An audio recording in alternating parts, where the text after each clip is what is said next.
അപ്പോൾ നമ്മൾ അടുത്തത് ഡിസ്കസ് ചെയ്യാൻ പോകുന്നത് വളരെ ഇമ്പോർട്ടന്റ് ആയിട്ടുള്ള വേറൊരു കാർഡിയക് അരിത്മിയാണ് ഏട്രിയൽ ഫ്ലട്ടർ. ഓക്കെ, എന്താണ് ഏട്രിയൽ ഫ്ലട്ടർ? അപ്പോൾ നമുക്കിപ്പോൾ സ്ക്രീനിൽ കാണാം. ഏട്രിയൽ ഫ്ലട്ടർ ആണ് ഇപ്പോൾ നമ്മൾ സ്ക്രീനിൽ കാണുന്നത്.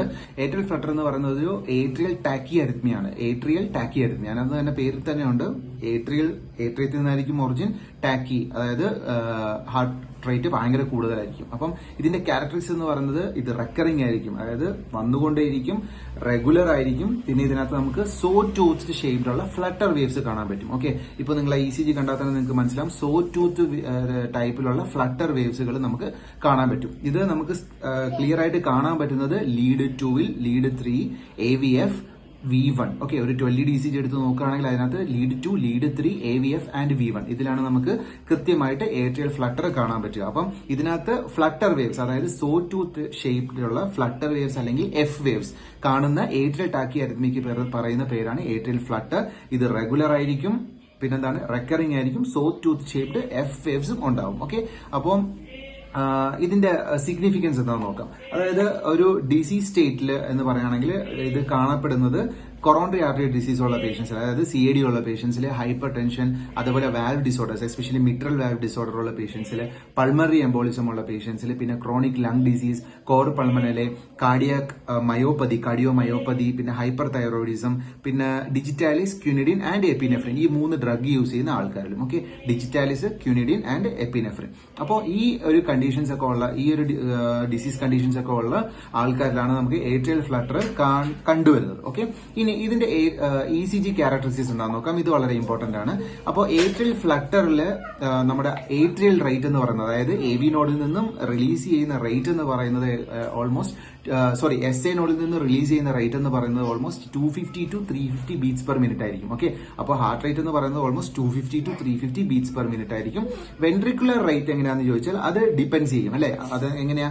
അത് കണ്ടക്ഷൻ റേഷ്യോയെ ബേസ് ചെയ്തിരിക്കും. അതായത് ഇവിടെ നമുക്ക് കാണാൻ പറ്റുന്നത് എന്താണെന്ന് വെച്ചാൽ ഒരു പർട്ടിക്കുലർ റേഷ്യോയിലായിരിക്കും നമുക്ക് ഇത് കാണാൻ പറ്റുക. അതായത് ഏട്രിയൽ റേറ്റും വെൻട്രിക്കുലർ റേറ്റും തമ്മിൽ ഒരു പർട്ടിക്കുലർ റേഷ്യോ ഉണ്ടാവും. അത് ചില സമയത്ത് നമുക്ക് 2:1 ആകാം, ചിലപ്പോൾ 3:1 ആകാം, 4:1 ആകാം. ആ രീതിയിലായിരിക്കും. അതായത് 4 ടൈംസ് വെൻട്രിക്കുലർ കൺട്രാക്ഷൻ ഉണ്ടാകുമ്പോഴത്തേക്കും 1 ടൈം ആണ് എന്ത് വെൻട്രിക്കുലർ ഇതുണ്ടാകുന്നത്. അതായത് ഒരു എക്സാമ്പിൾ ഇപ്പൊ പറയുകയാണെങ്കിൽ ഇപ്പം എന്താ പറയുക, ഒരു 2:1 കണ്ടക്ഷൻ എന്ന് പറഞ്ഞാൽ 2:1 കണ്ടക്ഷനിൽ എന്തായിരിക്കും സംഭവിക്കുക?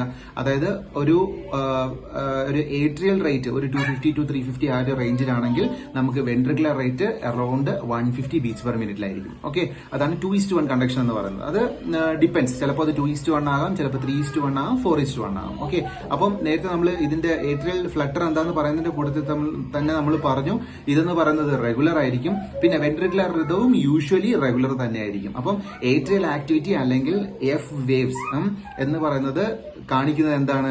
Atrial depolarization followed by repolarization. അതായത് ഏട്രിയത്തിന്റെ ഡീപോളറൈസേഷൻ ഉണ്ടാകുന്നു, ഒപ്പം തന്നെ അത് കഴിഞ്ഞ ഉടനെ തന്നെ എന്ത് പറ്റുന്നു? ഏട്രിയൽ റീപോളറൈസേഷൻ ഉണ്ടാകുന്നു.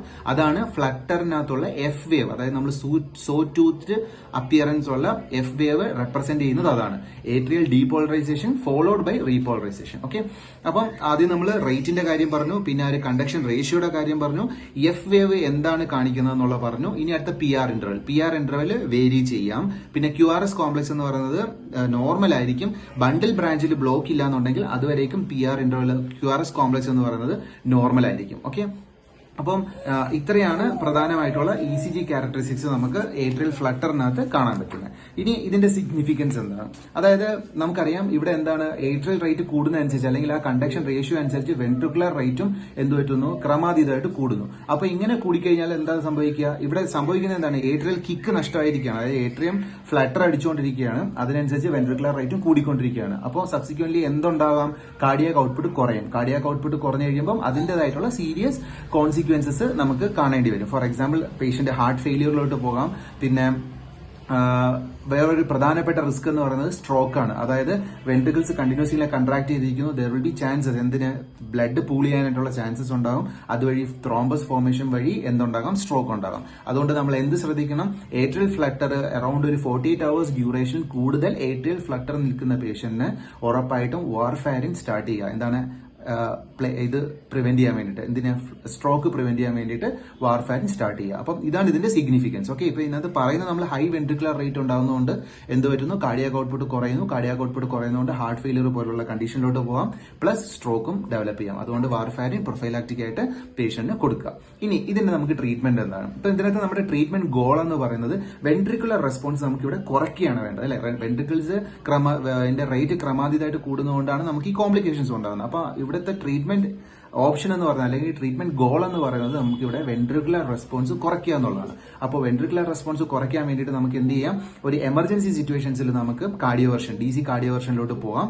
ഒപ്പം തന്നെ നമുക്ക് ചില ഡ്രഗ്സും യൂസ് ചെയ്യാവുന്നതാണ്. അപ്പം ഡ്രഗ്സ് ഇവിടെ പ്രധാനമായിട്ട് യൂസ് ചെയ്യുന്നത് ഡിൽറ്റിയാസം, പിന്നെ ഡിജോക്സിൻ ആൻഡ് ബീറ്റ ബ്ലോക്കേഴ്സ്. നമ്മൾ ബീറ്റ അഡ്രിനർജിക് ബ്ലോക്കേഴ്സ് ഓൾറെഡി നമ്മൾ ഹാർട്ട് റേറ്റ് കൂടുമ്പോൾ കൊടുക്കുന്നതാണ് ബീറ്റ ബ്ലോക്കേഴ്സ്. അപ്പോൾ ഇവിടെ പ്രൈമറി ഡ്രഗ്സ് എന്ന് പറഞ്ഞാൽ ആദ്യത്തെ എമർജൻസി സിറ്റുവേഷൻ നമുക്ക് DC കാർഡിയോവർഷൻ ചെയ്യാവുന്നതാണ്. അത് കഴിഞ്ഞാൽ അതിനുശേഷം നമുക്ക് ഡിജിറ്റാലിസ് പ്രിപ്പറേഷൻ, അതായത് ഡിൽറ്റിയാസം കൊടുക്കാം, ഡിജോക്സിൻ കൊടുക്കാം, ബീറ്റ ബ്ലോക്കേഴ്സ് കൊടുക്കാം. പിന്നെ ഏട്രിയൽ ഫ്ലട്ടറിന് യൂസ് ചെയ്യുന്ന ആന്റി അരിത്മിക് ഡ്രഗ്സ് എന്ന് പറയുന്നത് ഒന്ന് കോഡ്രോൺ അല്ലെങ്കിൽ അമിയോഡ്രോൺ എന്ന് പറഞ്ഞ മെഡിസിൻ, പിന്നെ പ്രൊപ്പോഫീനോൺ അല്ല പ്രൊപ്പോഫീനോൺ. ഓക്കെ, അമിയോഡ്രോൺ, പ്രൊപ്പോഫീനോൺ, ഇത് പിന്നെ പ്രൊക്കേനാമൈഡ്. ഓക്കെ, ഇത് 3 ഡ്രഗാണ് മെയിൻ ആയിട്ടും ഏട്രിയൽ ഫ്ലട്ടറിന് കൊടുക്കുന്നത്. ഓക്കെ, ആന്റി അരിത്മിക് ഡ്രഗ്സ് എന്ന് പറയുന്നത്. പിന്നെ ഒരു പ്രൊസീജിയർ നമുക്ക് പറയുകയാണെങ്കിൽ റേഡിയോ ഫ്രീക്വൻസി അബ്ലേഷൻ ചെയ്യാം, കത്തീറ്റർ അബ്ലേഷൻ ചെയ്യാം. പിന്നെ ഇത്രയാണ് നമുക്ക് പ്രധാനമായിട്ടുള്ള ട്രീറ്റ്മെന്റ് ഓപ്ഷൻസ് ആയിട്ട് വരുന്നത്. അപ്പോൾ ഏട്രിയൽ ഫ്ലട്ടറിനകത്ത് നമ്മൾ ശ്രദ്ധിക്കേണ്ട കാര്യം, ഇതൊരു ഏട്രിയൽ ടാക്കി അരിത്മിയാണ്, റെഗുലർ ആയിരിക്കും. ഇവിടെ സോ ടൂത്ത്ഡ്, അല്ലെ, എന്താ പറയാ, സോ ടൂത്ത്ഡ് അപ്പിയറൻസിലുള്ള എഫ് വേവ്സ് നമുക്ക് കാണാൻ പറ്റും. ഈ എഫ് വേവ്സ് എന്ന് പറയുന്നത് റെപ്രസെന്റ് ചെയ്യുന്നത് atrial depolarization followed by repolarization ആണ് ഇവിടെ കാണിക്കുന്നത്. ഇവിടെ നമ്മൾ മെയിൻ ആയിട്ടുള്ള പ്രോബ്ലം എന്ന് പറയുന്നത് വെൻട്രിക്കുലർ റേറ്റ് ക്രമാതീതമായിട്ട് കൂടുന്നതുകൊണ്ടുണ്ടാകുന്ന പ്രശ്നങ്ങളാണ്, അതുകൊണ്ടുണ്ടാകുന്ന കോംപ്ലിക്കേഷൻസ് ആണ്. അപ്പൊ അത് പ്രിവെന്റ് ചെയ്യാൻ വേണ്ടിയിട്ട് നമ്മൾ കാർഡിയോവർഷൻ കൊടുക്കുക, പിന്നെ നമ്മൾ ബീറ്റ ബ്ലോക്കേഴ്സ് പോലുള്ള ഡ്രഗ്സ് യൂസ് ചെയ്യുക, ഡിജിറ്റാലിസ് പ്രിപ്പറേഷൻ അല്ലെങ്കിൽ ഡിജോക്സിൻ, പിന്നെ ഡിൽറ്റിയാസം യൂസ് ചെയ്യാം. ഒപ്പം തന്നെ അതർ മെഡിസിൻസ്, നമുക്ക് കോഡ്രോൺ പോലുള്ള അതർ മെഡിസിൻസും ഇതിനു വേണ്ടിയിട്ട് യൂസ് ചെയ്യുന്നതാണ്. ഒരു പ്രൊസീജിയർ ആയിട്ട് നമ്മൾ പറയുന്നത് റേഡിയോ ഫ്രീക്വൻസി കത്തീറ്റർ അബ്ലേഷൻ ആണ്. അപ്പോൾ ഇത്രയാണ് ഏട്രിയൽ ഫ്ലട്ടർ. അപ്പം നിങ്ങൾക്ക് ഇത് മനസ്സിലായെന്ന് പ്രതീക്ഷിക്കുന്നു. ഓക്കെ, നമുക്കിനി അടുത്ത അരിത്മിയയിലോട്ട് പോകാം. അപ്പോൾ നമ്മൾ അടുത്ത് ഡിസ്കസ് ചെയ്യാൻ പോകുന്നത് അടുത്തൊരു ഏട്രിയൽ ഡിസറിത്മിയാണ്, അത് atrial fibrillation. Okay, atrial fibrillation. ഇപ്പോൾ നമ്മൾ സ്ക്രീനിൽ കാണുന്നത് ഒരു ഏട്രിയൽ ഫിബ്രിലേഷന്റെ ECG ആണ് നമ്മളിപ്പോൾ സ്ക്രീനിൽ കാണുന്നത്. അപ്പോൾ എന്താണ് ഏട്രിയൽ ഫിബ്രിലേഷൻ നമുക്ക് ആദ്യം പറയാം. ഇതെന്ന് പറയുന്നത് എന്താ പറയാ, ഏട്രിയൽ ഇലക്ട്രിക്കൽ ആക്ടിവിറ്റി എന്താണ്, കംപ്ലീറ്റ് ആയിട്ട് ഡിസോർഗനൈസ്ഡ് ആകുന്നു. ഓക്കെ, ഏട്രിയൽ ഇലക്ട്രിക്കൽ ആക്ടിവിറ്റി എന്ത് സംഭവിക്കുന്നു, കംപ്ലീറ്റ് ആയിട്ട് ഡിസോർഗനൈസ്ഡ് ആകുന്നു. ഇവിടെ വേറൊരു കാര്യം കൂടെ ഉണ്ട്, ഇവിടെ പ്രോപ്പർ ആയിട്ടുള്ള ഏട്രിയൽ കൺട്രാക്ഷൻ നടക്കുന്നില്ല. ഓക്കെ, അപ്പം പ്രോപ്പർ ആയിട്ടുള്ള ഏട്രിയൽ കൺട്രാക്ഷൻ നടക്കുന്നില്ല, atrial electrical activity completely disorganised ആയിട്ട് വരുന്ന ECG അരിത്മിയക്കാണ് നമ്മൾ എന്ത് പറയുന്നത്, കാർഡിയാക് അരിത്മിയക്കാണ് പറയുന്നത് ഏട്രിയൽ ഫിബ്രിലേഷൻ എന്ന് പറയുന്നത്. അപ്പോൾ ഒരു ഡൗട്ട് ഉണ്ടാകാം, ഫ്ലട്ടറുമായിട്ടുള്ള ഡിഫറൻസ് എന്താണ്? ഫ്ലട്ടറിനകത്തെന്ന് പറഞ്ഞാൽ നമ്മൾ പറഞ്ഞതെന്ന് വെച്ചാൽ അത് റെഗുലർ ആണ്, അത് പിന്നെ അവിടെ എന്താ പറ്റുന്ന ഒരു സോ ടൂത്ത്ഡ് ഫേസ്ഡ് അപ്പിയറൻസിലുള്ള വേവ്സ് ആണ് കാണുന്നത്. പക്ഷെ ഇവിടെ എന്ന് പറയുന്നത്, ഇവിടെ atrial electrical activity completely disorganised ആകുന്നതിനോടൊപ്പം തന്നെ പ്രോപ്പർ ആയിട്ടുള്ള ഏട്രിയൽ കൺട്രാക്ഷൻ നടക്കുന്നില്ല. ഓക്കെ, അതാണ് ഏട്രിയൽ ഫിബ്രിലേഷൻ എന്ന് പറയുന്നത്. അപ്പോൾ ഇതെന്ന് പറയുന്നത് ക്രോണിക് ആയിരിക്കാം, അല്ലെങ്കിൽ ഇന്റർമീഡിയന്റ് ആയിട്ട് വരാം. ഓക്കെ, ക്രോണിക് ആയിരിക്കാം, ഇന്റർമീഡിയന്റ് ആയിട്ട് വരാം. ഇനി ഇതിന്റെ ECG ക്യാരക്ടറിസ്റ്റിക്സ്, ഇതാണ് വളരെ ഇമ്പോർട്ടന്റ്. ECG ക്യാരക്ടറിസ്റ്റിക്സ് എന്താണെന്ന് നോക്കാം. അപ്പോൾ ECG ക്യാരക്ടറിസ്റ്റിക്സ് എന്ന് പറയുന്നത് ഡ്യൂറിംഗ് ഏട്രിയൽ ഫിബ്രിലേഷൻ എന്താ സംഭവിക്കുന്നത്, ഏട്രിയൽ റേറ്റ് വളരെ വളരെ ഹൈയിലോട്ട് പോകും. അതായത് 350 തൊട്ട് 600 ബീറ്റ്സ് പെർ മിനിറ്റ് വരെ എന്ത് ചെയ്യാം, ഏട്രിയൽ റേറ്റ് കൂടാം. ഓക്കെ, 350 തൊട്ട് 600 ബീറ്റ്സ് പെർ മിനിറ്റ് വരെ ഏട്രിയൽ റേറ്റ് കൂടാം. അപ്പോൾ വെൻട്രിക്കുലർ റേറ്റിന് നമ്മളൊരു റേഞ്ച് പറയുന്നുണ്ട്. അത് 50 വരെയുള്ള ആസ് ലോ ആസ്, അതായത് ഒരു 50 തൊട്ട് 180 വരെ. ഓക്കെ, 50 തൊട്ട് 180 ബീറ്റ്സ് വരെ ആയിരിക്കാം വെൻട്രിക്കുലർ റേറ്റ് എന്ന് പറയുന്നത്.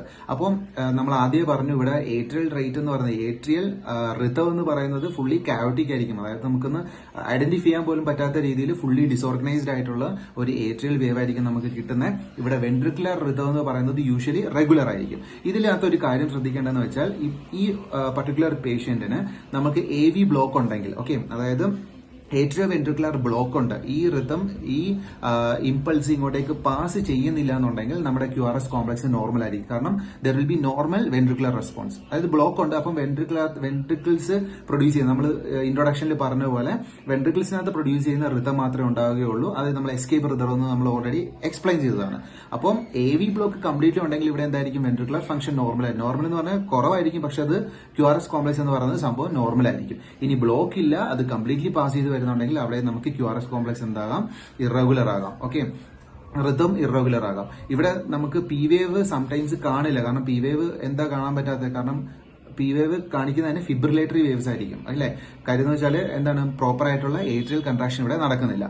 ഓക്കെ, അപ്പം ഡെഫിനറ്റ് ആയിട്ടുള്ള ഒരു P വേവ് നമുക്ക് ഇവിടെ കാണാൻ സാധിക്കുകയില്ല. പിന്നെ PR ഇന്റർവൽ അപ്പം മെഷർ ചെയ്യാൻ പറ്റുമോ? അപ്പോൾ ഒരിക്കലും PR ഇന്റർവൽ നമുക്ക് മെഷറബിൾ ആയിരിക്കത്തില്ല.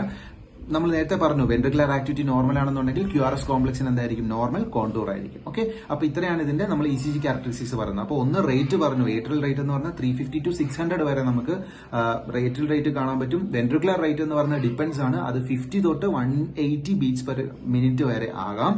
പിന്നെ AV ബ്ലോക്ക് ഉണ്ടാവുകയാണെങ്കിൽ ഉണ്ടെങ്കിൽ വെൻട്രിക്കുലർ റേറ്റ് റെഗുലർ ആയിരിക്കും. AV ബ്ലോക്ക് ഇല്ല എന്നുണ്ടെങ്കിൽ എന്ത് പറ്റും, വെൻട്രിക്കുലർ റേറ്റ് ഇറഗുലർ ആയിരിക്കും. പിന്നെ നമ്മൾ ഇതിന്റെ കാര്യം കൂടെ പറഞ്ഞു, P വേവിന്റെ ക്യാരക്ടറിസ്റ്റിക്സ് പറഞ്ഞു, ഫിബ്രിലേറ്ററി കാണാൻ പറ്റും. പിന്നെ P വേവ് ഡെഫിനറ്റ് ആയിട്ടുള്ള ഒരു P വേവ് നമുക്ക് കാണാൻ പറ്റില്ല, PR ഇന്റർവെൽ മെഷർ ചെയ്യാൻ പറ്റില്ല. ഈ പറഞ്ഞ വെൻട്രിക്കുലർ ആക്ടിവിറ്റി നോർമൽ ആണെന്നുണ്ടെങ്കിൽ QRS കോംപ്ലക്സ് നമുക്ക് നോർമൽ ആയിട്ട് അതിന്റെ നോർമൽ കോണ്ടൂറിൽ കാണാൻ പറ്റും. അപ്പൊ ഇതൊക്കെയാണ് ഇതിന്റെ ECG ക്യാരക്ടറിസ്റ്റിക്സ് പറയുന്നത്. പിന്നെ ഇതിന്റെ സിഗ്നിഫിക്കൻസ് എന്താണ്? ഇതെന്താ, നമ്മൾ നേരത്തെ ഏട്രിയൽ ഫിബ്രിലേഷനിൽ പറഞ്ഞതുപോലെ തന്നെ ഇവിടെ നമുക്ക് എന്താ സംഭവിക്കുന്നത്, ഏട്രിയം എന്താ പറയാ, ഏട്രിയൽ റേറ്റ് ഭയങ്കരമായിട്ട് കൂടുന്നു, വെൻട്രിക്കുലർ റെസ്പോൺസ് കുറയുന്നു. അപ്പൊ അതുകൊണ്ട് എന്ത് പറ്റാം, കാർഡിയാക് ഔട്ട്പുട്ടിനെ തന്നെ അത് ബാധിക്കും. കാർഡിയാക് ഔട്ട്പുട്ട് കുറയുന്നു. കാർഡിയാക് ഔട്ട്പുട്ട് കുറയുന്നത് കൊണ്ടുള്ള കോംപ്ലിക്കേഷൻസ് എല്ലാം ഉണ്ടാകാം. ലൈക്ക് ഹാർട്ട് ഫെയിലിയർ ഉണ്ടാകാം, പിന്നെ സ്ട്രോക്ക് ഉണ്ടാകാം. നേരത്തെ നമ്മൾ പറഞ്ഞ പോലെ തന്നെ സ്ട്രോക്ക് ഉണ്ടായിട്ടുള്ള സാധ്യത കൂടുതലാണ്. അതായത് ഏട്രിയൽ ഫിബ്രിലേഷൻ ഉള്ള ഒരാൾക്ക് സാധാരണ സ്ട്രോക്ക് ഉണ്ടാകുന്നതിലും ഒരു 5 മടങ്ങ് 5 ഇരട്ടി സ്ട്രോക്ക് ഉണ്ടായിട്ടുള്ള സാധ്യതകൾ വളരെ കൂടുതലാണ്. അപ്പോൾ എന്ത് ചെയ്യുക, ആന്റികോയാഗുലേഷൻ തെറാപ്പി ഇതിനോടൊപ്പം തന്നെ സ്റ്റാർട്ട് ചെയ്യുക. ഇപ്പോൾ മോർ ദാൻ 48 hours ഡ്യൂറേഷനിലാണ് നിൽക്കുന്നതെങ്കിൽ.